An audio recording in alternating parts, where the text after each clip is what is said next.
छात्राणि नमस्कारा। दशम कक्षाया दूरवायति संस्कृतपाठ्यपुस्तकस्य अनुशिक्षणीय भवतां स्वागतम्। अद्य वयं त्रयोदशपाठः पठिष्यामः। पाठस्य नाम अस्ति महाभारते विज्ञानम् अस्ति। मम किरण दोहरे संस्कृत की क्लास में आप सभी का स्वागत है। आज का टॉपिक है त्रयोदश पाठः महाभारते विज्ञानम्। महाभारत में विज्ञान।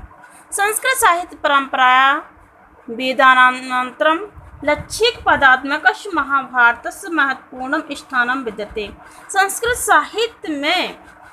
साहित्य की परंपरा में वेदों के पश्चात, वेदों के अंत में लक्षिक 1,00,000 श्लोकों वाले महाभारत षष्ठी विभक्ति एकवचन महाभारत का महत्वपूर्ण स्थान है।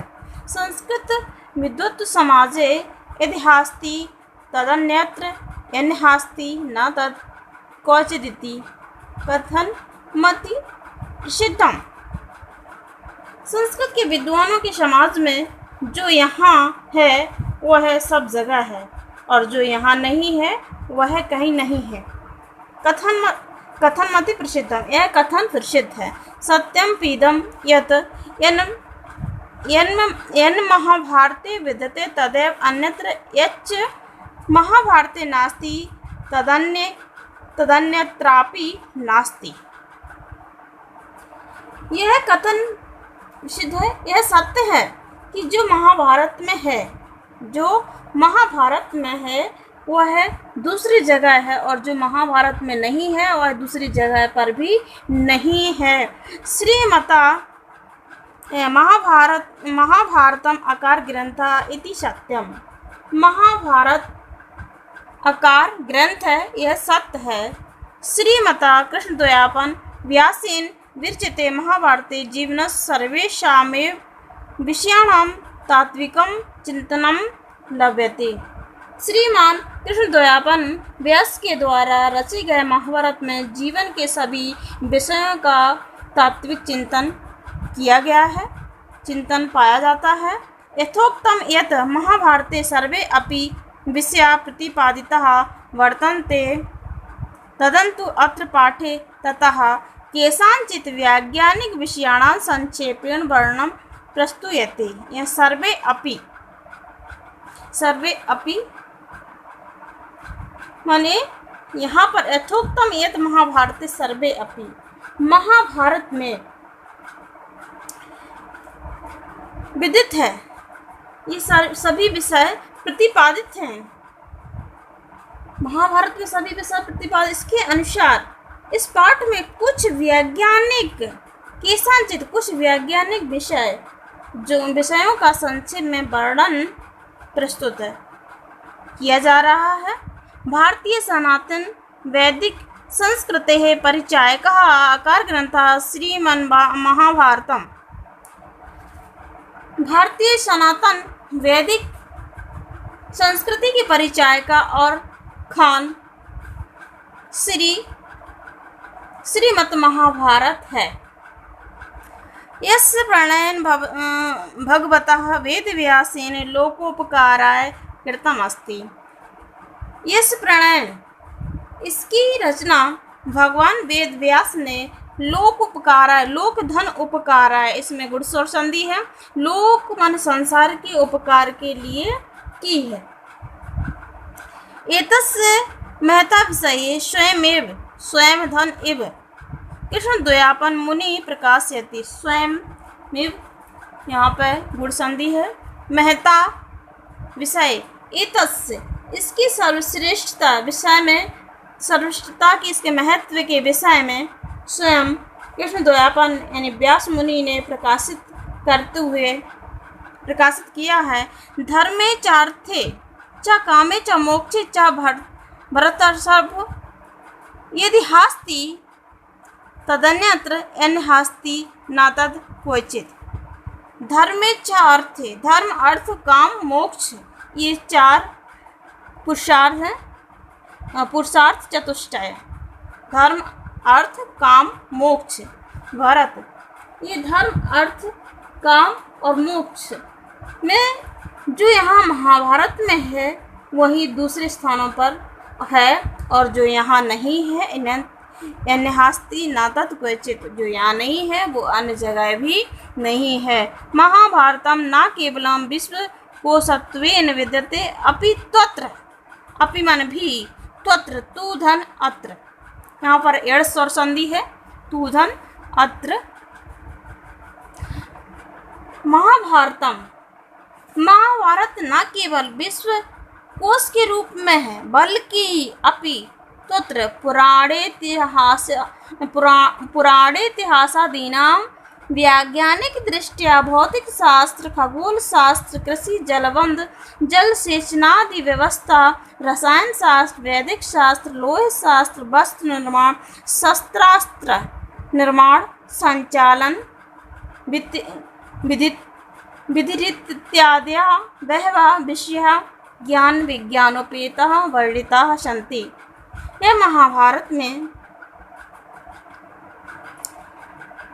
वैज्ञानिक दृष्टि से, इसमें पुराण, इतिहास आदि का वैज्ञानिक दृष्टि से भौतिक शास्त्र, खगोल शास्त्र, कृषि, जल सेचने यानी पानी, जलबंध यानी पानी के बांध, जल सेचना यानी जल सिंचाई की व्यवस्था आदि की व्यवस्था, रसायन शास्त्र, वैदिक शास्त्र, लोह शास्त्र, वस्त्र निर्माण और अस्त्र शस्त्र का निर्माण, चलाने की विधि इत्यादि बहुत ही बहुत ही विषय ज्ञान विज्ञान सहित वर्णन किए गए हैं, वर्णितः सन्ति किए गए हैं।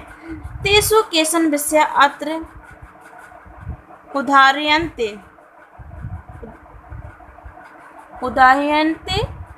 तेषु, उनमें से कुछ विषय यहाँ उदाहरण के लिए दिए गए हैं। ये देखिए भौतिक शास्त्र का वर्णन किया गया है। भौतिक शास्त्र वस्तूनां अन्य सापेक्षं चलनम इत्येषः विचारः भौतिक शास्त्रे अति प्रसिद्धः। वस्तुओं का दूसरे पर निर्भर होकर चलना, यह विचार भौतिक शास्त्र में प्रसिद्ध है। महतः आश्चर्यस्य विषयो अयम अस्ति, विषयो अयम, यहाँ पर भी विषयः धन अयम, यहाँ पर विसर्ग संधि हो जाएगी, विषयः धन अयम, विषयो धन अयम करेंगे तो पूर्व रूप संधि हो जाएगी। विषयो अयम अस्ति यत् इम मतम भगवान बादरायण संस्थापयति महाभारते। बड़े आश्चर्य का विषय यह है कि इस सिद्धांत को भगवान बादरायण ने स्थापित किया है। चलम यथा दृष्टि पथम परहति सूक्ष्म महद रूप मिवाभि भाति स्वरूप चयते च रूपम परम तथा बुद्धि पथम परेति। जैसे निश्चल, चलम यथा दृष्टि पथम परेति, जैसे निश्चल वस्तु भी आंखों के सामने आने पर चलती हुई दिखाई देती है, चलती हुई प्रतीत होती है। जैसे नाव में बैठे हुए व्यक्ति को नाव नहीं, पानी दिखता है कि पानी चल रहा है, उसी प्रकार से सूक्ष्म वस्तु भी जब हम बड़ी कांच में देखने पर वह बड़ी सी दिखाई देती है। और जैसे स्वरूप मालो चयेत सारूपम परम तथा बुद्धि पथम परेति, और जब हम उसे कांच के में देखते हैं तो वह हमें स्वच्छ दिखाई देती। अस्पदस्य प्रथमे पादे तेन सा एव विचार प्रकटितः अस्ति। इस श्लोक के प्रथम चरण में उन्होंने यही विचार प्रकट किया है। अत्रैव, अत्र धन एव, यहाँ वृद्धि संधि है। अन्यो अपि, यहाँ दूसरे भी, दो भौतिक शास्त्र संबंधी विचारों कथितो, विचार कहे गए हैं। इस तरह तौ च भी दोनों काचकेन दर्शनेन सूक्ष्म अपि वस्तु बृहद एव भासते इति। कांच से देखने से सूक्ष्म भी वस्तु बड़ी के समान दिखाई देती है, यानी छोटी सी वस्तु भी बड़ी दिखाई देती है। स्वच्छ दर्पणे वस्तुनः रूपस्य तादृशमेव प्रतिबिंबं दृश्यते इति च। और साफ दर्पण में वस्तु के रूप की उसके समान ही परछाई दिखाई देती है। यदि हम साफ दर्पण में देखते हैं तो वस्तु की उसी प्रकार से साफ एवं स्वच्छ प्रतिबिंब उसका दिखाई देता है। खगोल शास्त्र का वर्णन भी इसमें किया गया है। खगोल शास्त्र कालगणना क्षेत्रे भारतीयं खगोलशास्त्रं विश्वस्मिन् प्रसिद्धम् अस्ति। खगोलशास्त्र कालगणना के क्षेत्र में भारतीय खगोल शास्त्र विश्व में प्रसिद्ध है। कालगणना क्षेत्रे भारतीयं खगोलशास्त्रं विश्वस्मिन् प्रसिद्धम् अस्ति। ये कालगणना के क्षेत्र में खगोल शास्त्र विश्व में प्रसिद्ध है। खगोलस्य, देखिए खगोलस्य षष्ठी विभक्ति एकवचन। खगोलस्य भावार्थः भवति, यहाँ देखिए खगोलः, खगोल का भावार्थ होता है भावार्थः भवति। यहाँ भवति भू माने होना होता है, भू लट लकार प्रथम पुरुष एक वचन भवति, और यदि इसकी संधि करेंगे तो ये अयादि संधि हो जाएगी इसकी। बहुधन अति भवति। यदि आकाशः अपि पृथ्वी गोलः अस्ति। खगोलस्य, खगोल का भावार्थ होता है कि आकाश भी पृथ्वी के समान गोल है। महाभारते तु विपुलं सेकेंड इति आंग्लीय नाम्ना प्रसिद्धम् इत्यस्यापि विभागः कृतः दृश्यते। यथा महाभारत में तो विपल जो सेकेंड, जिसे हम सेकेंड कहते हैं, इस अंग्रेजी नाम से प्रसिद्ध है, इसका भी विभाग किया गया दिखाई देता है। किसमें? खगोल शास्त्र में। जैसे काष्ठा निमेषः 10 पंच चैव त्रिंशतु काष्ठा गणयेत कलां तां 30 कलाश्चापि भवेन् मुहूर्तो भागः कलायाः दशमस्य स्यात्। यहाँ काष्ठा, अब काल, इसमें काल का विभाग इस प्रकार से किया है। 15 निमेष काष्ठा निमेष 10 पंच, यानी 15 निमेष नेत्रों की पलक गिरने का समय की काष्ठा। 18 और 30 काष्ठा गणित कलामता 30 63 कलाश चापी 30 काष्ठा की एक कला गिननी चाहिए। 30 कला का एक मुहूर्त होता है, तब गिनते हैं।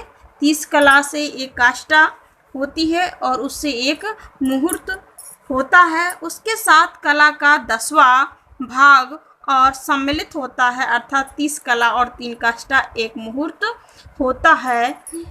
एवमेव सूर्य चंद्र ग्रहण विषयन्या खगोलीय घटनाया वर्णम अपि महाभारतकारः करोति। जो हम सूर्य और चंद्रमा ग्रहण से संबंधित खगोलीय घटना का भी वर्णन भी महाभारतकार करते हैं। इस घटना का निर्माण भी महाभारतकार ही करते हैं। कि आगे देखिए, कृषि,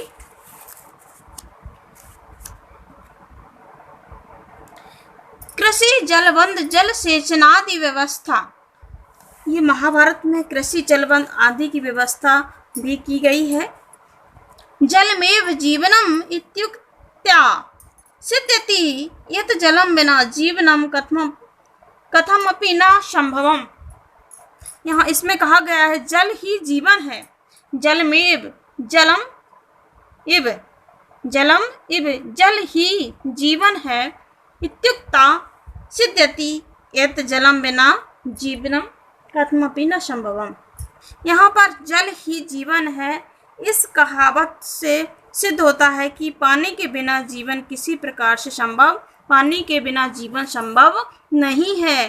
जलम न भविष्यति चेतदा धान्योत्पत्ति कथम भविष्यति। यदि पानी यदि नहीं होता तो अनाज की पैदावार कैसे होगी, धान्य की उत्पत्ति कैसे होगी। अतः जलबंध पूर्वकम विशाल जल राशिम संकलस्य तस्य सम्यक रूपेण सेचनादि व्यवस्था करणीय। देखिए, इसलिए बांध बनाकर विशाल जल राशि को इकट्ठा करके उसमें अच्छी प्रकार से सिंचाई आदि की व्यवस्था करनी चाहिए। इसके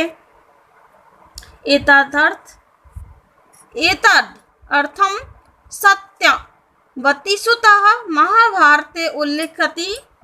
इसमें सत्यवती के पुत्र व्यास महाभारत में उल्लेख करते हैं। व्यास जी, क्षेत्रम ही रसवत शुद्धम कर्षकेणो पवादितम ऋते वर्षम न कौन्तेय जातु निर्वर्तयेत फलम। हे अर्जुन, किसान के द्वारा जुताई और सिंचाई जो की जाती है करके कितना ही शुद्ध और सरस बनाया हुआ खेत क्यों ना हो, यानी कि किसान उसमें कितना अच्छा भी क्यों ना बना दे, लेकिन कभी कभी वर्षा के बिना वह अच्छी उपज नहीं दे सकता। खेत कितना भी अच्छा हो, किसान उसे कितना भी अच्छा बना दे, लेकिन वर्षा के बिना वह अच्छी उपज नहीं दे सकता है। तत्र वै पौरुषम ब्रूहि आशिक यत्नकारितम सस्यानां जलसेचनाय नदीषु जलबन्धः स्थापितुम् अपि निर्देशति। निश्चित रूप से खेत में जुताई और सिंचाई की गई हो, यहाँ पुरुषार्थ है ना। फसलों की पानी से सिंचाई के लिए नदियों से में पानी के बांध स्थापित करने का भी निर्देश मिलता है। रसायन शास्त्र, अब देखिए महाभारत में रसायन शास्त्र का भी वर्णन किया गया है। रसायन शास्त्रम महाभारत काले रसायन शास्त्रस्य पर्याप्तः विकास अभवत्। इसमें भी लंग लकार प्रथम पुरुष एक वचन अभवत्। रसायन शास्त्र में बताया गया महाभारत काल में रसायन शास्त्र का पर्याप्त विकास हुआ था। महाभारत काल के समय रसायन शास्त्र का पर्याप्त विकास हुआ, उससे ही तस्माद एव औषधि विज्ञानम धातु शास्त्रम च विकसितम। उससे ही औषधि विज्ञान और धातु शास्त्र विकसित हुए।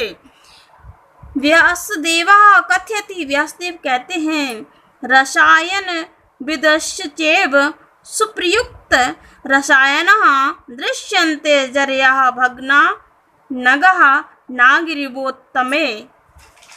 यहाँ पर कहते हैं रसायन शास्त्र के जानकार वैद्य, क्या रसायन शास्त्र के जो जानकार हैं,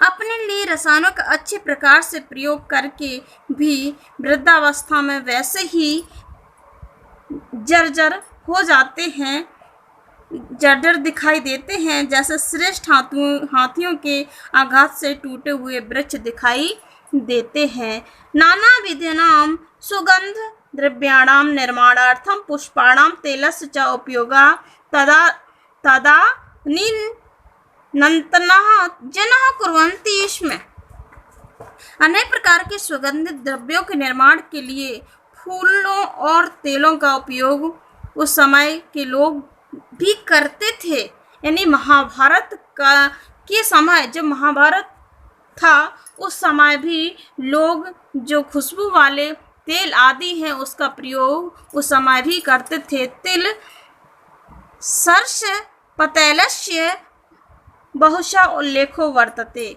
और तिल और सरसों के तेल का अनेक प्रकार से उल्लेख है। आगे वैदिक शास्त्रम, वैदिक शास्त्र मनुष्य सदा निरोगः भवेत्। वैदिक शास्त्र का वर्णन किया गया है, मनुष्य जो है सदा स्वस्थ रहे, निरोगः भवेत्। अतएव स्वस्थ शरीरार्थम बहवः उपाया वर्णिता सन्ति। और इसलिए ही स्वस्थ शरीर के लिए बहुत से उपायों का वर्णन किया गया है। वैदिक शास्त्रम आरोग्य शास्त्रम अपि कथ्यते। वैदिक शास्त्र को ही आरोग्य शास्त्र कहते हैं। स्वास्थ्य घातका ये राज रोगदाया संति। रोगादयः राजरोगादयः संति। स्वास्थ्य को नष्ट करने वाले जो राज रोग आदि हैं, तेषां सर्वथा शमनाय द्विसप्तति विद्या चिकित्सा करणीया। यहाँ पर बताया गया है कि जो उनके पूर्ण रूप से रोग के लिए 72 प्रकार की चिकित्सा करनी चाहिए। उल्लेख एवं विद्यते, उसका उल्लेख इस प्रकार से है। द्वासप्तति विद्या चैव शरीरस्य प्रतिक्रिया देश जाति कुलानां च धर्मः समानुवर्णितः। श्री शांति पर्वत से लिया गया है। इसका उल्लेख वैदिक शास्त्र के अनुसार द्वासप्तति विधा चैव शरीरस्य प्रतिक्रिया, यह 72 प्रकार की शारीरिक चिकित्सा देश जाति कुलानाम च धर्म, देश कुल देश जाति धर्म कुल भली भांति वर्णन किया गया है। यहाँ पर जो 72 प्रकार की चिकित्सा की जाती है शरीर के लिए, इसमें देश जाति कुल और धर्म का भली भांति वर्णन किया गया है। समानुवर्णिता, समान रूप से वर्णन किया गया है। देखिए इसमें लौह शास्त्र का भी वर्णन किया गया है। वयम जानीमः, हम सब जानते हैं। वयम माने हम सब, जानीमः हम जानते हैं। ये तो सुवर्णम, सुवर्ण माने सोना, रजतम माने चांदी, ताम्र माने लोहा, शीशम माने शीशा, त्रिपुः आह इति नाम्नः धात्वा प्रसिद्धा सन्ति। त्रिपु माने होता है रांगा, आयमान होता है लोहा। ये सब धातुएं प्रसिद्ध हैं। आभरण स्वरूपेण क्रय विक्रय व्यवहार साधन तत्वेन च स्वर्ण रजतयोः उपयोगिता महाभारते वर्णिता अस्ति। आभूषण के रूप में क्रय विक्रय और व्यवहार में साधन के रूप में सोने और चांदी का उपयोग महाभारत में भी वर्णित है। राजप्रसादीनां निर्माणे ऐसा उपयोग भवति। इसमें राजप्रसादीनां यानी राजमहलों में, प्रसाद माने महल होता है, राजमहलों में लोहे का निर्माण, लोहे का राजमहलों को बनाने के लिए, राजमहल का निर्माण करने के लिए ऐसा माने लोहे का उपयोग भी होता है। यानी कि उस समय भी लोहे का उपयोग हुआ था। भवती इसमें हुआ था, यहाँ भवती में भू धातु प्रथम पुरुष एक वचन है। यदि इसकी हम संधि विच्छेद करेंगे तो भूधन अति हो जाएगा, यानी अयादि संधि हो जाएगी। ऐसा ये अयस धातु अयस शब्द है और ऐसा षष्ठी विभक्ति एक वचन है। सुवर्णस्य अग्नौ तापनेन शुद्धीकरणक्रमः तदानीं नश्य व्यवहारस्य प्रमाणम् उपस्थापयति। सुवर्ण सोने को सुवर्णस्य यानी इसमें षष्ठी विभक्ति एक वचन है। सोने को तपाने के लिए उसको तपने से उसका शुद्धिकरण किया जाता है। शुद्धिकरण का क्रम उस समय के व्यवहार के प्रमाण में उपस्थित है। यथा ही कनकम शुद्धम तापच्छेद निर्घर्षणे परिच्छेद। यथा माने जैसे ही कनक यानी सोने का शुद्ध करने के लिए उसे तपाया जाता है, काटा जाता है, और निर्घर्षणे यानी उसे घर्षण किया घिसा जाता है, उसकी परीक्षा की जाती है। उसी प्रकार से शिष्यान इच्छेद शील गुण आदि भी, उसी प्रकार शिष्यों की शील गुण आदि देख कर के ही उसको परखना चाहिए, उसे देखना चाहिए। यानी कि शिष्यों को भली प्रकार से उसके शील गुण आदि को देख लेना चाहिए। वस्त्र निर्माणम मानवस्य स्वभावो अयम, यहाँ पर स्वभावो अयम, यहाँ पर आयादी संधि हो जाएगी, स्वभावो अयम। वस्त्र निर्माण में मानवस्य, यहाँ षष्ठी विभक्ति एकवचन है।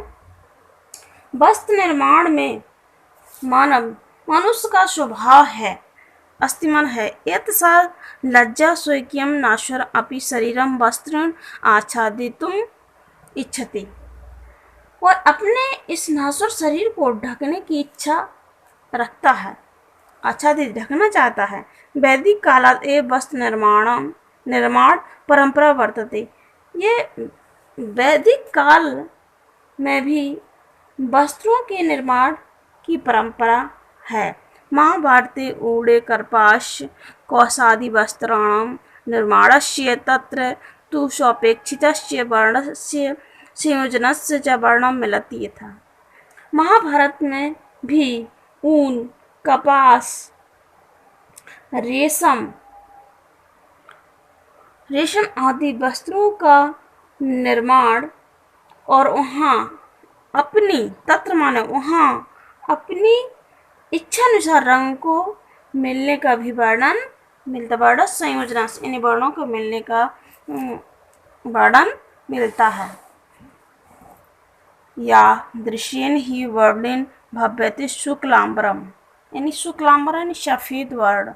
श्वेत रंग को जैसे रंग में रंगा जाता है वह वैसा ही दिखाई देने लगता है।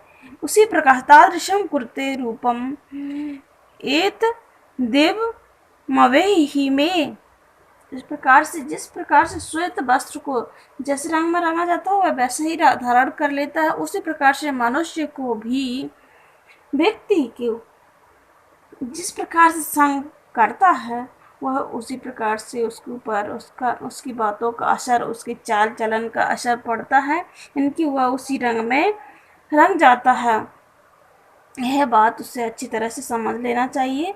व्यक्ति जैसी संगति करता है वह वैसी ही उसकी संगति हो जाती है, वैसे ही उसके ऊपर असर पड़ता है। अनेन ज्ञायते तदिदं लक्षिक पदात्मकं महाकाव्यं महाभारतम एकत पुरुषार्थ चतुष्टयम धर्म अर्थ काम मोक्ष को पुरुषार्थ चतुष्टय कहा जाता है। प्रकाशकम वर्तते ततो अपि अधिक ज्ञान विज्ञानयो वैसध्यम च समुपदिशति।